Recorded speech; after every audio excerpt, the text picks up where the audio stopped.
Donald Trump and Democrat Hillary Clinton began a crucial presidential debate with the Republicans' White House campaign in chaos over his lewd boasts about groping women. With the US election less than a month away, Republican lawmakers and governors abandoned Trump in droves despite a rare televised apology by the candidate whose sexually aggressive remarks were caught on a hot mic in 2005. Reports suggest that Pakistan Army has shifted terror masterminds Hafiz Saeed and Syed Salahuddin to safer places. Following India's surgical strikes on terror launch pads along the line of control, the Pakistan Army have moved the two terrorists into an army camp. Intelligence reports suggest that the two are in a Lahore camp. Delhi police has lodged an FIR against the Uttamnagar Aam Aadmi Party MLA Naresh Balyan. The FIR was lodged following a complaint by former Aam Aadmi Party volunteer and president of Mohan Garden Resident Welfare Association, who has accused Balyan and his associates of trespassing his office, attacking him and issuing threats to his life. The parents and the other family members of a 13-year-old girl who died after undertaking a 68-day fast as part of a community ritual have been booked on the charge of culpable homicide not amounting to murder for causing her death. In the complaint, the NGO alleged that the girl's parents and her other family members made her undertake the fast for 68 days, resulting in deterioration of her health and subsequent death. In Uttar Pradesh, 3 women were killed and around 20 other persons sustained injuries in a stampede that took place outside Kanshiram Memorial, the venue of the rally of BSP chief Mayawati at Lucknow.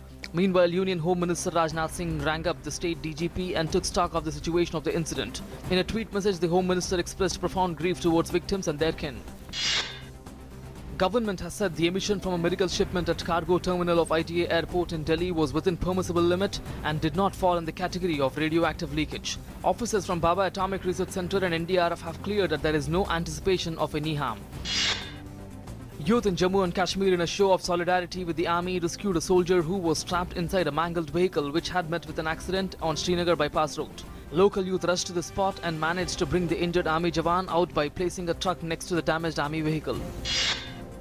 Union Information and Broadcasting Minister Venkaiah Naidu has expressed hope that Tamil Nadu Chief Minister Jayalalitha will recover from her illness soon. He paid a visit to the Apollo Hospital in Chennai and inquired about her health from the doctors treating her. Later, he told media that the Tamil Nadu Chief Minister is responding well to the treatment as informed by the doctors. In Turkey, 18 people were killed when a van packed with 5 tons of explosives blew up in the restive southeast in an attack blamed on Kurdish militants. The bombing, which killed 10 soldiers and 8 civilians, was one of the most deadly attacks on Turkish security forces since the attempted coup of July 15th, when a rogue military faction tried to oust President Recep Tayyip Erdogan. Hurricane Matthew's torrential rains triggered severe flooding in North Carolina as the deteriorating storm made its exit to the sea and thousands of people had to be rescued from their homes and cars.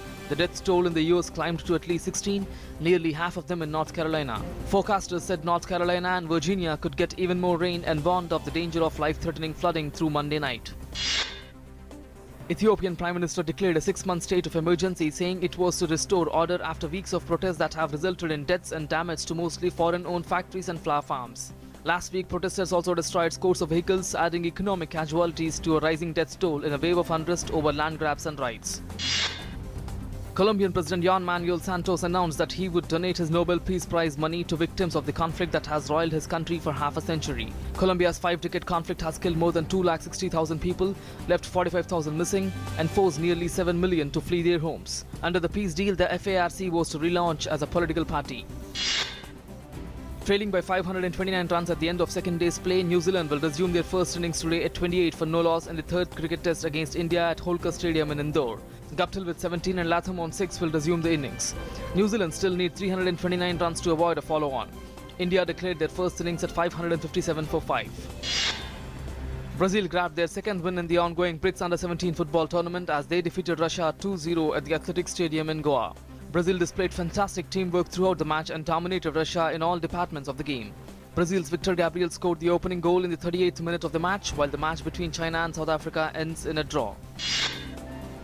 Mahar Navami is being celebrated with devotion and fervour all over the country. Devotees throng temples and puja pandals to offer prayers on the 9th day of the Navaratri festival. On this day, goddess Durga is worshipped as Saraswati, the deity of knowledge and wisdom.